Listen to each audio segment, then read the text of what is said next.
শুভ উদ্বোধন করছেন উপজেলা চেয়ারম্যান জনাব মনিরুল হক স্যার।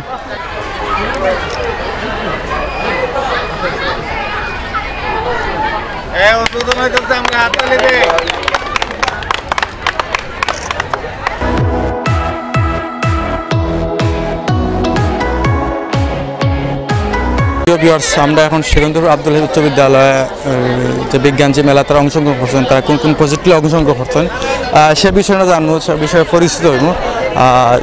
আমরা দেখি লাইক তারা কোন কোন প্রজেক্ট আনছেন তা বিজ্ঞান মেলা, তারপরে আমরা আস্তে আস্তে সবগুলো পরিচয় হইব। প্রথমে দেখলাম দেন সেচ দেওয়ার সহজ পদ্ধতি, তারপরে দেখলাম আমরা বৈদ্যুতিক বাতি, তারপর দেখলাম পরিবেশ দূষণের চিত্র, স্পিডবোর্ড,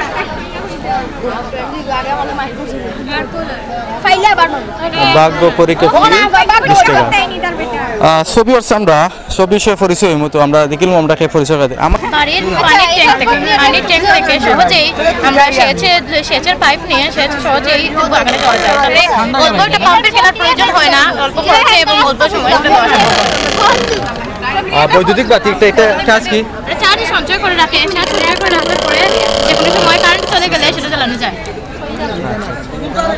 আর পরিবেশ দূষণের চিত্র কিভাবে পরিবেশ দূষণ হয়, যেমন দালানের বর্জ্য গৃহপালিত বর্জ্য যায়, তারপরে এটা পানি দূষণ করে, বর্জ্য গিয়ে পানিতে মিশে পানি দূষিত হয়, তারপরে কারখানার ধোঁয়া বের হয়, এটা পরিবেশ দূষিত করে। এটা থেকে এটা নির্মূল করতে হলে আমাদের অবশ্যই বেশি করে গাছ লাগাতে হবে, তাহলে গাছ লাগাতে হবে। স্পিডবোর্ডের কাজটা কি? এটা জলে চলবে। জলে চলবে? তা কেমনে চলবে এটা? এটা তো আমরা জানি যে সাধারণত মেশিন আছে, অলরেডি মেশিন আছে। আপনাদের নতুন কোনো ইয়ে আছে? মানে এটা তো ধোঁয়া বের হবে না, কোনো ধোঁয়া ছাড়া এমনি পরিবেশ বান্ধব, পরিবেশ দূষিত করবে না। আর এইটা কি? এটা এয়ার কুলার। এটা কাজ কি, কেমনে কি করবে?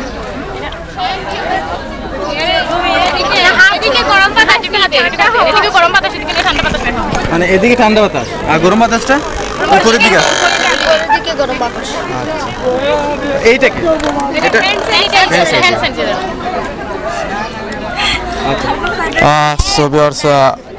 আমরা পরিচয় হইলাম যে তারা যে এগুলা জিনিস লই আসছেন বিজ্ঞান মেলাত, সো আমরা পরিচয় হইলাম। সো আমরা নেক্সট গোয়ালবাজার আদর্শ বিশ্ববিদ্যালয় আছে বা আরও যে খাদিমপুর নাসিরুল বিশ্ববিদ্যালয় আছে, যেগুলো বিদ্যালয় আছে, সব বিদ্যালয়ে আমরা পরিচয় হইম, তার কোন কোন প্রজেক্টর লয়া আইসেন সবগুলো আমরা আস্তে আস্তে পরিচয় হইম। সো আমরা এখন পরিচয় যাই বিজ্ঞান মেলাতে আমরা পরিচয় ঠিক আছে, বাট আমরা দেখলাম যে প্রচুর মানুষ আইসেন, তারা দেখরা প্রজেক্টগুলো দেখরা, তাদের প্রজেক্টগুলো আনছেন, সব প্রজেক্টগুলো দেখরা আমরা দেখতাম পারাম যে দেখা আপনারা যে অনেক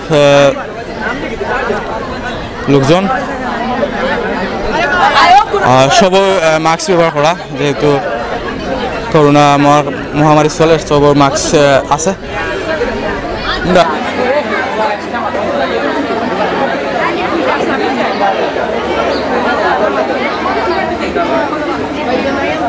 নূর মিয়া বালিকা উচ্চ বিদ্যালয়ে আমরা দেখলাম যে তারা প্রজেক্টগুলো আনছেন, প্রজেক্টগুলো আমরা দেখলাম, আমরা যে প্রজেক্টগুলো আছে দেখলাম।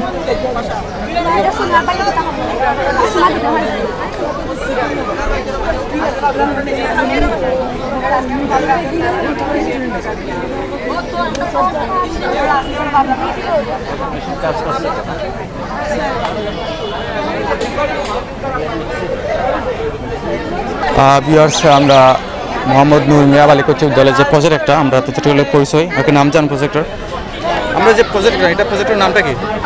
সায়েন্টিফিক ওয়েস্ট ম্যানেজমেন্ট, যার অর্থ হলো বৈজ্ঞানিক বর্জ্য ব্যবস্থাপনা। আমাদের শহরে অনেক ধরনের বর্জ্য রয়েছে, যদি ওইসব বর্জ্যকে আমরা এরকম একটা ডাস্টবিনের আওতায় আনতে পারি এবং ওইসব বর্জ্যকে তাপ দিয়ে আমরা কার্বন ডাইঅক্সাইড পাই এবং কার্বন ডাইঅক্সাইডের সাথে যদি হাইড্রোজেন গ্যাসকে নিকেল প্রবাহকের উপস্থিতিতে 250 ডিগ্রি সেলসিয়াস তাপমাত্রায় আবার উত্তাপ দিই, তাহলে আমরা মিথেন গ্যাস পাই এবং উপজাত হিসেবে পানি পাই। আমরা জানি প্রকৃতিতে 80% মিথেন গ্যাস, একসময় মিথেন গ্যাস ফুরিয়ে যেতে পারে। যদি আমরা এই ব্যবস্থাপনা চালিয়ে রাখতে পারি তাহলে আমাদের দেশের মিথেন গ্যাসের কোনো অভাব হবে না এবং জ্বালানি শক্তির অনেক ধরনের উন্নতি হবে। এবং এর পাশাপাশি যেসব ময়লা আবর্জনা আমাদের পরিবেশের ক্ষতি করে, পাশাপাশি মানুষেরও ক্ষতি করে, তা থেকেও মানুষ রক্ষা পাবে এবং পরিবেশের রক্ষা পাবে এবং পরিবেশের ভারসাম্য বজায় রাখবে।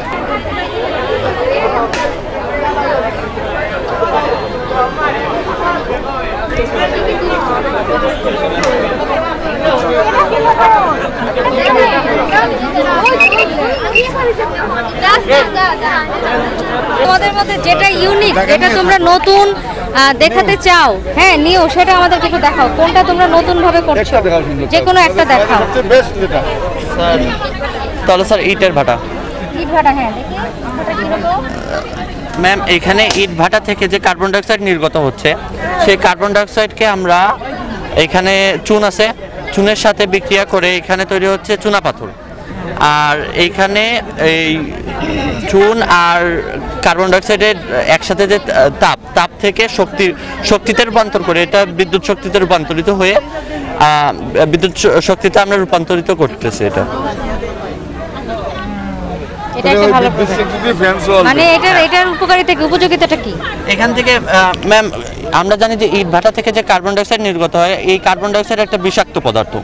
এই কার্বন ডাইঅক্সাইডকে আমরা কাজে লাগাচ্ছি, কাজে লাগিয়ে এই বিষাক্ত পদার্থ যাতে পরিবেশে দূষণ করতে পারতেছে না। তাছাড়া আমরা এখানে চুনাপাথর তৈরি করতেছি, আর এই চুনাপাথর থেকে আমরা টাইলস আছে, আরও অন্যান্য আমাদের প্রয়োজনীয় দ্রব্য তৈরি করতে পারতেছি। এটা তো অনেক ব্যয়বহুল, এটা এভাবে এনে এভাবে করতে অনেক অনেক কিন্তু খরচ, এত বড় ইট ভাটা থেকে। কিন্তু তোমরা যেভাবে দেখিয়েছো যে এটা একদম উপর থেকে আসবে, এটা অনেক টাকা খরচ হবে না, তো অনেক ব্যয়বহুল। এত উপরে টাওয়ার, ওই টাওয়ার থেকে আমি কার্বন ডাইঅক্সাইড নিয়ে আসবো, অনেক ব্যয়বহুল না? ব্যয় কিভাবে কমানো যায়?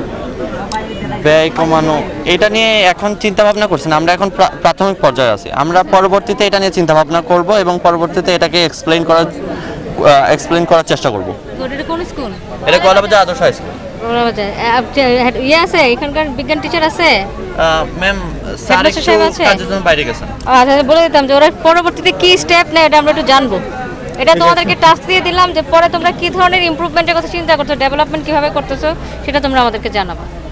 এই যে হসপিটাল, এটা কি ব্যাপার, কিভাবে হসপিটাল না, এটা পুরোটাই একটি আদর্শ নগরী, including hospital, solar plant, school, good, পুরোটাই।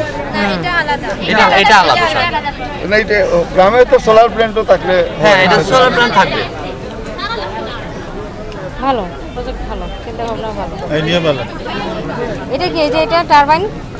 ম্যাম এটা হচ্ছে এখান থেকে জল পড়বে, জল পড়লে এটা ঘুরবে, এটা ঘোরার সাথে সাথে এখান থেকে শক্তি উৎপন্ন হবে, শক্তি উৎপন্ন হয়ে এটা এই ব্যাটারি হাউসে শক্তিটা যাবে বিদ্যুৎ শক্তি হিসেবে। আর এই বিদ্যুৎ শক্তি আমরা বিভিন্ন জায়গায় সাপ্লাই করব, এটা দিয়ে আমাদের অন্যান্য আমাদের কাজ। ওয়াটার ট্রান্সফরমার কি আছে? ওয়াটার টারবাইনে? হ্যাঁ, তোমাদের তো প্রজেক্টে একটু ভুল হয়ে গেল নাকি? তাড়াতাড়ি চল ম্যাম একটু। হ্যাঁ একটু সাইড প্লিজ।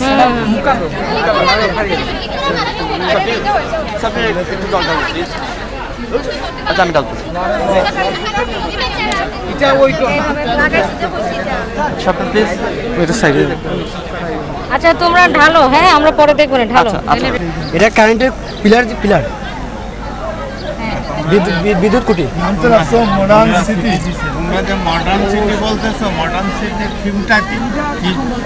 প্রজেক্টর নাম বলো। মডার্ন সিটিতে আমরা সিটি জানি, মডার্ন শব্দটা জানি, কিন্তু মডার্ন সিটি এটা আসলে কি? আমাদের মানে এটা কি? আধুনিক শহর আমরা ভবিষ্যতে, আধুনিক শহর। এটা টারবাইন, এটা হচ্ছে ট্রাফিক লাইট, এটা আধুনিক একটা বিদ্যালয়, এটা solar plane, bus stand, stadium. আবাসন করুন, মডার্ন সিটি আবাসন তো থাকতে হবে।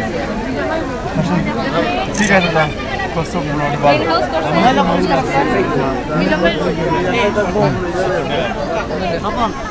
ঠিক আছে, থ্যাংক ইউ। এটা আবাসন আছে, চলো তুমি। এটা কি? এটার নাম কি? Vacuum cleaner. এটা কাজ কি? ভালো কাজ, এই যে পরিষ্কার পরিচ্ছন্নতার জন্য খুবই ভালো। এটা বড় পরিসরে করা যাবে? করা যাবে। কি আছে ভিতরে? কি ভিতরে কিছু না, মোটর একটা রাখছে, ওই যে এটা হচ্ছে ভ্যাকুয়াম ক্লিনার। ফ্যানটা উল্টা দিকে দিয়ে দিচ্ছে, যেটা সামনে থাকার কথা এটা উল্টা দিকে চলে আসে। সুন্দর হয়েছে, সময় প্রজেক্ট। এই দেখেন আরেকটা সুন্দর প্রজেক্ট, ব্যালেন্স হলো মানে নাইস টেকনোলজি সেফ মানে সেফ এন্ড সাউন্ড বাবারা বলো তোমাদের প্রজেক্ট করো এইটাকে বলো স্যার এটা আমাদের ইলেকট্রিক হ্যান্ড স্যানিটাইজার এটা আমাদের একটা ব্যাটারি এবং একটা পাম্পের মাধ্যমে তৈরি করা হয়েছে এর ভেতরে একটা বাটন আছে যেটা আপনারা প্রেস করলে আপনি হ্যান্ড স্যানিটাইজারের সুবিধা পাবেন এবার আমি দুসি এর মধ্যে আপনি ধরে দেখেন হ্যান্ড স্যানিটাইজারে আমরা তো কিন্তু অনেক উদ্ভাবন হয়ে গেল সবাই কিন্তু এটা ইলেকট্রিক হ্যান্ড স্যানিটাইজার তুমি ধুয়ে দেখো এটা চাপটা এখানে প্রেস এইভাবে দিয়ে প্রেস করতে হবে দেখো এইভাবে প্রেস করতে হবে নিচের দিকে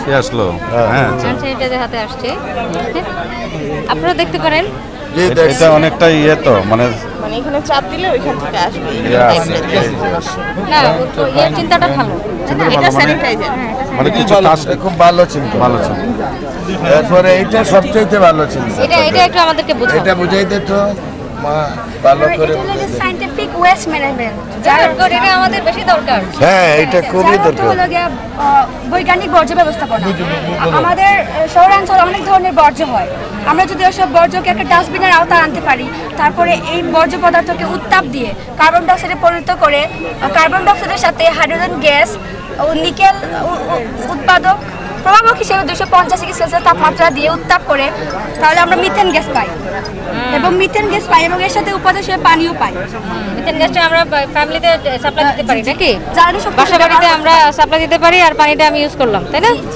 খুব ভালো পদ্ধতি খুবই ভালো একটা খুব সুন্দর এটা আমরা এটাও তো ভালো এই যে ইলেকট্রিসিটি এটা ইলেকট্রিসিটি উইন্ড টারবাইন পাওয়ার কার্ডবোর্ড এটা ইলেকট্রিসিটি ইয়ে করে সাপ্লাই করবে আর ওটা কি এই যে ওটা বাগান স্যার এটা হচ্ছে সোলার পাওয়ার ইরিগেশন সিস্টেম অর্থাৎ সৌর পদ্ধতির মাধ্যমে আমরা সেচ কার্য সম্পন্ন করব এই ক্ষেত্রে প্রথমেই সূর্য থেকে সৌরশক্তি আমরা জানি যে পৃথিবীর সকল শক্তির উৎস হচ্ছে সূর্য সেখান থেকে আমরা সোলার প্যানেলের মাধ্যমে সৌরশক্তিটাকে কাজে লাগাচ্ছি সেখান থেকে কন্ট্রোলার এটাকে কন্ট্রোল করতেছে এবং আমরা পরে এটাকে যান্ত্রিক শক্তি তৈরি রূপান্তর করতেছি সেটা গ্রাউন্ড ওয়াটার থেকে পানি নিতেছে সেটা আবার আমাদের ওভারহেড ট্যাঙ্কের মধ্যে ভর্তি করতেছে এবং নির্দিষ্ট সময় পরপর এবং নির্দিষ্ট পরিমাণে পানি আমরা খেতে দিয়ে শীতকালীন সবজি ফুলকপি উৎপন্ন করতে পারতেছি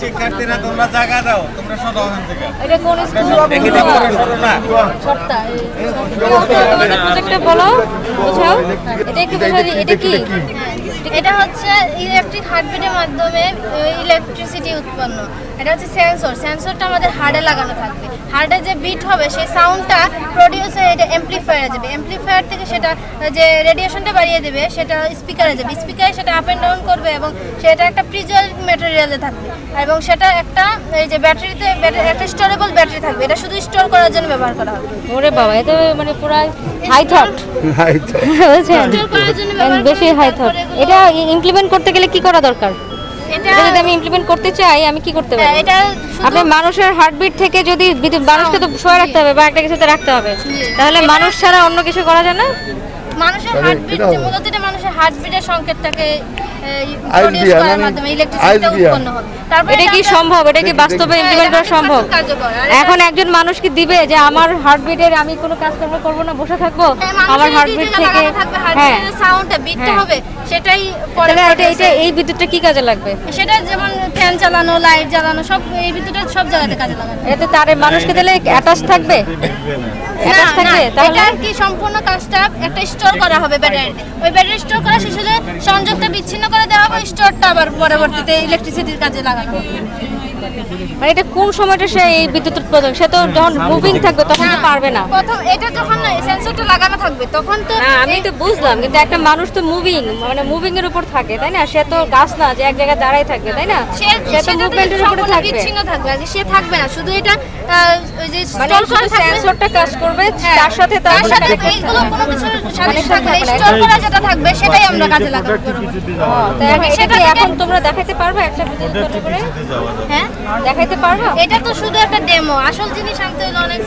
জিনিসের প্রয়োজন সেটা আচ্ছা এটা কি এটা হচ্ছে সৌর প্যানেলের মাধ্যমে সেচ ব্যবস্থা ও আচ্ছা আচ্ছা এটা দেখে ফেলছি এটা কি ছোটটা পানি চক্র এটা করোনা ভাইরাস মডেল আচ্ছা হাইড্রোলিক লিফট ঠিক আছে, থ্যাংক ইউ। সালাম। এটা হচ্ছে আমাদের green city project. Green city project solar plant. আমাদের বাংলাদেশে অনেক অনাবাদী জায়গা পড়ে রয়েছে। তোমরা গ্রিন বলতে আসলে কি বুঝো? গ্রিন গ্রিন এটা বলে না যে গ্রিন বিল্ডিং, হ্যাঁ, তারপরে বলে যে এই যে গ্রিন সিটি বলছো, বেসিক্যালি গ্রিন বলতে কি বুঝো? পরিবেশ বান্ধব আমাদের সব। পরিবেশ বান্ধব। পরিবেশ বান্ধব মানে কি? মানে পরিবেশের উপকারী কোনো অপকারী কোনো কিছু নাই। হ্যাঁ, আর উপকারিতা। উপকারটা কিসের, মানে কি কি ক্ষেত্রে উপকারটা, কিভাবে তুমি উপকার পাবা? পরিবেশ কি ধরনের হলে তোমার কাছে মনে হবে যে না এই পরিবেশটা আমার ভারসাম্য বজায় থাকবে? এই যে ভারসাম্যটা আমার কিভাবে বজায় থাকবে? আমাদের প্রজেক্ট শুরু করি। শুধু কি সবুজ রং থাকলেই হয়? জি না, তাহলে এটা হচ্ছে আমাদের সোলার প্ল্যান্ট। গ্রিন সিটি আমাদের সোলার প্ল্যান্ট। বাংলাদেশে অনেক অনাবাদী জায়গা পড়ে রয়েছে, আমাদের অনেক অনাবাদী জায়গা পড়ে রয়েছে যেখানে আমরা সোলার প্ল্যান্ট স্থাপন করতে পারি। এই সোলার প্ল্যান্ট থেকে 12 ভোল্ট ডিসি কারেন্ট আমরা ট্রান্সমিশন পদ্ধতিতে এসিতে রূপান্তরিত করেছি, যা পুরো সিটিতে ইলেকট্রিসিটি পাবে। এবং এই সোলার প্ল্যান্ট, তারপর হচ্ছে আমাদের এটা স্মার্ট হাউস। আমাদের এই প্রজেক্টটা স্মার্ট হাউসের মানে কি? স্মার্ট হাউস কারণ এখানে আমরা এমন ডিভাইস, এটা হচ্ছে বাল্ব প্রোডাক্ট ডিভাইস ইউজ করছি। বাল্ব বর্তমানে এই বাংলাদেশে এই বাল্ব ইলেকট্রিসিটি সাপ্লাই অনেক অত্যাধুনিক হলেও লো ভোল্টেজ হাই ভোল্টেজ পার্থক্যটা কিন্তু এখনও রয়ে গেছে, যার কারণে বাল্ব ফিউজ হয়ে যায়, যার কারণে বাল্বটা ফিউজ। এটা হচ্ছে বাল্ব প্রোটেক্টর, বাল্বকে প্রোটেক্ট করবে। যখন হাই ভোল্টেজ আসবে তখন ঠিক এই ডিভাইসটি কিভাবে করে তোমরা, মানে বাল্ব যে আমরা যে ভোল্টেজ যে আমরা নিয়ন্ত্রণ করি, এটা কি ধরনের, কোন ডিভাইসটার মাধ্যমে নিয়ন্ত্রণ? Relay device. রিলে ডিভাইস আছে আমাদের এখানে একটা প্রোডাক্ট, মানে কাজটা বিদ্যুৎকে বাধা দিয়ে, যে বিদ্যুৎকে যে একটা তার যে অ্যাম্পলিফায়ার আমার দরকার ওই অ্যাম্পলিফায়ার চালাবো, এটা কি হাই ভোল্টেজ হয়ে গেলে এটা কি বলে? বিদ্যুৎকে যে বাধা দেয় এটার নামটা কি? রোধটা মানে কি? রেজিস্ট্যান্স, তাই না? ওইটা বলবা। যখন এই বাল্ব প্রোটেক্টর ডিভাইস, যেটা যখন বাল্বকে প্রোটেক্ট করবে, যখন হাই ভোল্টেজে যাবে তখন এই ডিভাইসটি যতটুকু বাল্বের প্রয়োজন ঠিক ততটুকুই সাপ্লাই করবে, আর এবং যদি লো ভোল্টেজ আছে অটোমেটিক বন্ধ হয়ে যাবে। আর যখন স্মার্ট হাউসের মধ্যে আমরা পানি থেকে গ্যাস উৎপাদন, এখানে দুটি প্লেট আলাদা রাখা আছে ভিতরের ভিতর, স্টিলের দুটো আলাদা, এবং অ্যানোড এবং ক্যাথোড ভিতরে যদি ইলেকট্রিসিটি সাপ্লাই করা হলে হাইড্রোজেন এবং H2O, এখানে সোডিয়াম হাইড্রোক্সাইডের সাথে H2O বিক্রিয়া করে হাইড্রোজেন এবং অক্সিজেন গ্যাস উৎপন্ন হয়, যা জ্বালানি কাজ এবং এই গাড়ির ব্যবহৃত কাজে বা লিকুইড হিসেবে রাখা যেতে পারে। লিকুইড যে এই যে এখানে প্রেশার উৎপন্ন হবে, পিউরিফাই হয়ে এদিক দিয়ে গ্যাস বের হবে, এটা সময় লাগবে। তারপর এটা হচ্ছে আমাদের রেল স্টেশন। এটা স্টেশন থেকে আমরা স্টেশন যেতে পারি। এটা শুধু আমরা মডেলটা দেখাইছি, এটা হচ্ছে ম্যাগনেটিক রেল। আমার মানে কি মেট্রো রেল যেটা এরকম? জি, এটা হচ্ছে ম্যাগনেটিক রেল। যদি নিচে যে জায়গা রয়েছে, যদি এখানে রেল স্টেশন স্থাপন করতাম তাহলে কিন্তু নিচে জায়গাটা বড়। তোমরা কি ঢাকার মেট্রো রেলের মানে মডেল ফলো করতেছো নাকি? জি না, এটা হচ্ছে বলতাছি, এটা যদি নিচে জায়গা থাকে তাহলে কিন্তু নিচে পার্কিং জোন, বাজার এই স্থাপন করা যেতে পারে, যেটা অত্যাধুনিক এবং খুব স্পিডে খুব অত্যাধুনিক হবে। এটা তো অনেক ব্যয়বহুল। জি, ব্যয়বহুল বলতে এটা তো ব্যয়বহুল, জায়গাটা বাঁচলো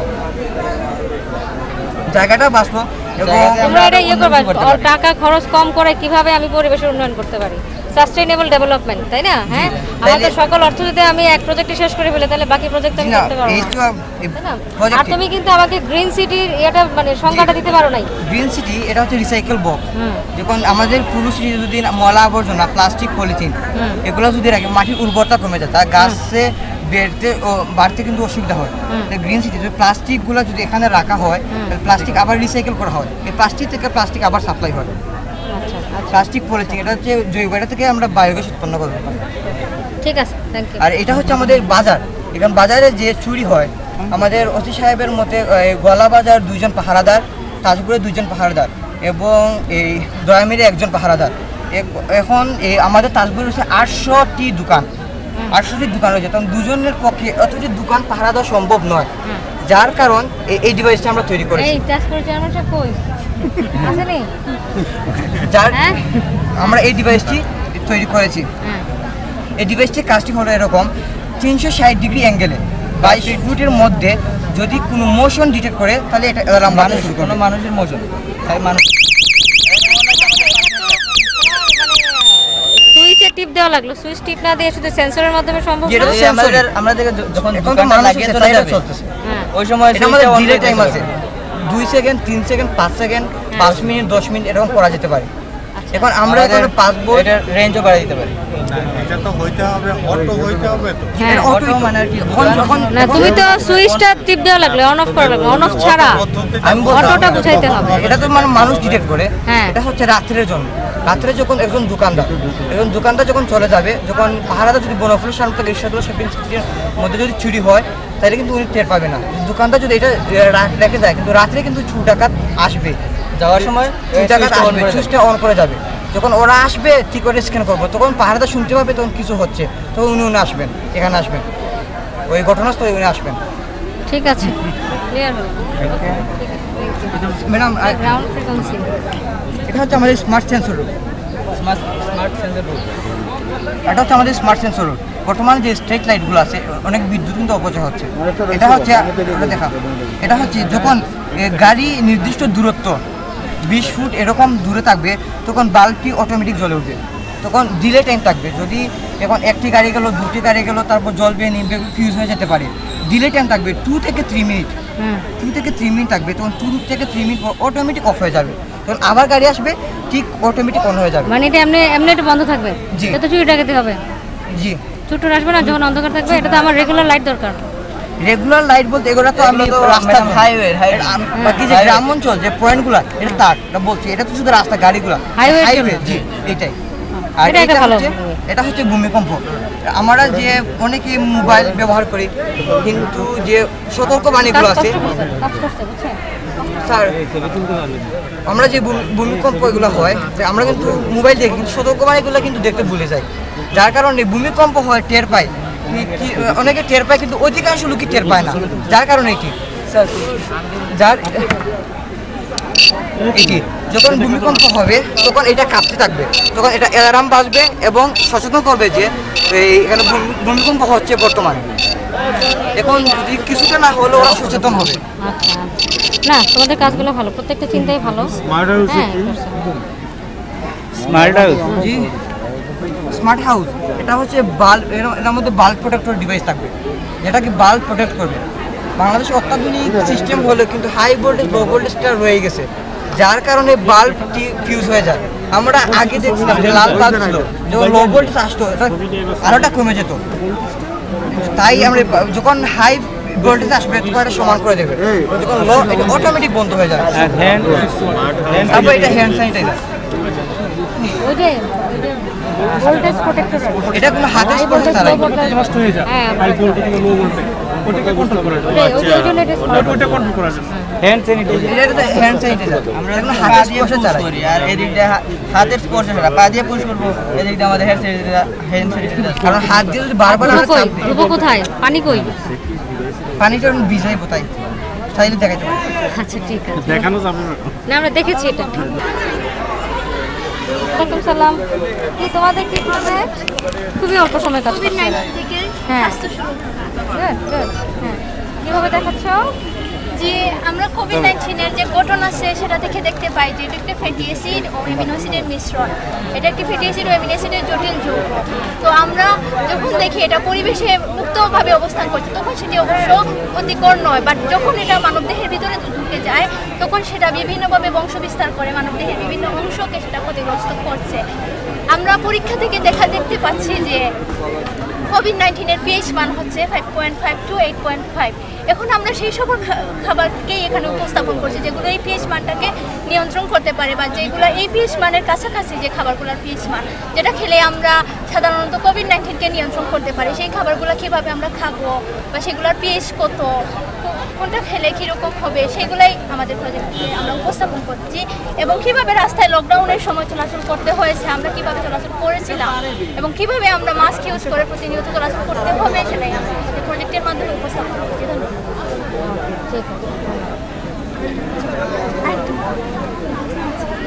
এটাই কোভিড-19 নাকি? Covid virus sample. আচ্ছা আচ্ছা। এই আদা কি জন্য pH level দেখাচ্ছে খাবারগুলোর pH level এগুলা খাইতে হবে নাকি এগুলো খেতে হবে এগুলো খেলে আমরা নিয়ন্ত্রণ করতে পারবো পুরোপুরি সম্ভব না সেটাকে ধ্বংস করা মানে আমাদের মধ্যে ইয়ে হবে মানে সেটা হচ্ছে প্রতিরোধ ক্ষমতা বেড়ে উঠবে নাকি আরো ফল আছে তো আমার রসগোল্লার ফেস মাল কি দিয়ে তৈরি করেছো সাবান থেকে কিভাবে স্বল্প সময়ে হ্যান্ড ওয়াশ করতে পারবে সাবান গ্লিসারিন আর নারকেল ঠিক আমাদের প্রজেক্টে তো বর্জ্য থেকে জ্বালানি গ্যাস উৎপাদন বর্জ্য পদার্থ থেকে জ্বালানি তেল ও গ্যাস উৎপাদন আচ্ছা এটা আমরা মানে আমাদের পরিবেশে বিভিন্ন জায়গায় সব জায়গায় পলিথিন প্লাস্টিক ফেলে বর্জ্য ফেলে পরিবেশ দূষণ করা হয় তো এগুলো ফলে পরিবেশ দূষণের নানা রকম ক্ষতি হয় তো আমরা এই বর্জ্য পদার্থ দিয়েই একটি প্রজেক্ট তৈরি করেছি আমি বর্ণনা করে বলছি মনে করুন একটি পলিথিন আমরা নিলাম এটা আমরা মডেল আকারে দেখাচ্ছি আমরা চাইলে আরও বড় আকারে করতে পারবো তো পলিথিন নিয়ে আমরা প্রথমে রাখলাম তারপরে এই একটা ড্রাম রাখবো এই ড্রামটা মানে এমনভাবে এটা বন্ধ করব যেন কোনো বাতাস বেরোতে না পারে বা ঢুকতে না পারে চলাচলটা বন্ধ করে দেবো বাতাসের তারপরে আমরা নিচের দিক থেকে 327 থেকে 373 ডিগ্রি সেলসিয়াস তাপমাত্রায় তাপ দেবো এই উচ্চ তাপমাত্রায় তাপ দেওয়ার ফলে পলিথিন গলে যাবে পলিথিন বা প্লাস্টিকের তাপে গলে যাবে গলার পরে এই নল দিয়ে এখানে এসে জলীয় বাষ্প আকারে এখানে যাবে তারপরে এখানে পেট্রোল জমা হবে তারপরে পেট্রোল থেকে এই নল দিয়ে আবার এখানে এসে মিথেন গ্যাস জমা হবে তো পেট্রোল আমরা পেট্রোলটাকে মিথেন গ্যাসে কিভাবে রূপান্তর করবা এখানে তো জলীয় বাষ্প আকারে যাবে জলীয় বাষ্প আকারে গিয়ে এখানে বিন্দু বিন্দু পেট্রোল জমা হবে আর বাকি যে বায়ুটা আছে বাষ্প আকারে এখানে নিজেই এটা চলে গিয়ে মিথেন গ্যাস মানে অটো চলে যাবে হ্যাঁ ওটা স্প্রেই চলে যাবে আর কি আচ্ছা কি আমরা বর্জ্য বলতে কি শুধু পলিথিন প্লাস্টিক এগুলো শুধু পলিথিন প্লাস্টিক কারণ বর্জ্যের সংখ্যাটা তো আরো অনেক বেশি আমাদের গৃহস্থালী কাজে ব্যবহৃত যেসব অপ্রয়োজনীয় জিনিসগুলা যেমন সবজির খোসা টোসা সহ মাছের খোসাগুলা এগুলা তো আমরা বর্জ্য হিসেবেই ধরি সবগুলোর সমন্বিতভাবে চিন্তা করা যায় না বড় একটা সংকট শহরের এখন প্রত্যেকটা শহরের বড় সংকট যে বর্জ্য ব্যবস্থাপনাটা এটা সংরক্ষণ ফেলা একটা মানে পরিবেশটা দূষিত করে ফেলছে বড় একটা ক্রাইসিস সৃষ্টি হয়েছে এটারে কি আরও শুধু পলির ভিতরে চিন্তাটা না রাইখা এই চিন্তাটারে আমরা সামগ্রিক বর্জ্য যেগুলো আমরা প্রতিদিন ঘর থেকে বাইরে ফেলি গ্রামের বাড়িগুলোতে পর্যাপ্ত জায়গা ছিল আমরা বড় গর্ত করে সেগুলোই রাখতো এরপরে বছর শেষে সেগুলো জমিতে নিয়ে যেত এখন তো আর শহরে তো কারোর জায়গা নাই 1 ইঞ্চি জায়গা নাই সব সবজি উঠে গেছে ছাদে তাই না তাহলে আমরা এই বাসাবাড়ির বর্জ্য সবগুলোর কেন্দ্র করে একটু চিন্তা করতে পারি কিনা এটারে যে ওই বর্জ্যটারে একটা সুষম মানে করে ব্যবস্থাপনার মধ্যে আমরা কোনো মানে সামগ্রিকভাবে আমাদের জনগণের বা রাষ্ট্রের অথবা বিশ্বের কল্যাণে আমরা কাজে লাগাইতে পারি কিনা চিন্তাটা নেওয়া যাবে কি হ্যাঁ নেওয়া যাবে আমরা মানে এখানে পলিথিন এবং প্লাস্টিক দিয়ে করেছি এটা ঠিক আছে আরেকটা করা যায় কাঠের গুঁড়া দিয়ে এটা করা যায় যারা করে সফল হয়েছে অনেকে কাঠের গুঁড়া দিয়ে এইভাবে তাপ দিয়ে সেটা থেকে আমরা এইভাবে কাজে লাগাতে পারি তো কিছু কিছু মানে প্লাস্টিক পলিথিন কাঠের গুঁড়ো এগুলো দিয়ে আপাতত করা হয়েছে বাকি যেগুলো বর্জ্য আছে আমরা চেষ্টা করবো সেগুলো দিয়ে যত তাড়াতাড়ি কিছু করা যায় তাহলে এইভাবে যদি সব বর্জ্য আমরা কাজে লাগাতে পারি একদিকে বর্জ্য পদার্থ কমবে এবং আমরা জ্বালানি তেল পেট্রোল এবং মিথেন খনিজ সম্পদ যেটা আমরা জানি এখন ফুরিয়ে যাবে এক সময় তো আমরা যদি কৃত্রিম উপায়গুলো তৈরি করতে পারি তাহলে এটা আমাদের পরিবেশের জন্য ভালো এবং আমাদের আর্থিকভাবে আমরা লাভবান হব তো চিন্তা ভাবনা ভালো বর্জ্যের একটা সদ্ব্যবহার এটা কি গ্রিন অ্যাসিড বৃষ্টির প্রতিকার অ্যাসিড বৃষ্টি এখানে আছে আমরা কারণ প্রতিকার আছে তো অ্যাসিড বৃষ্টি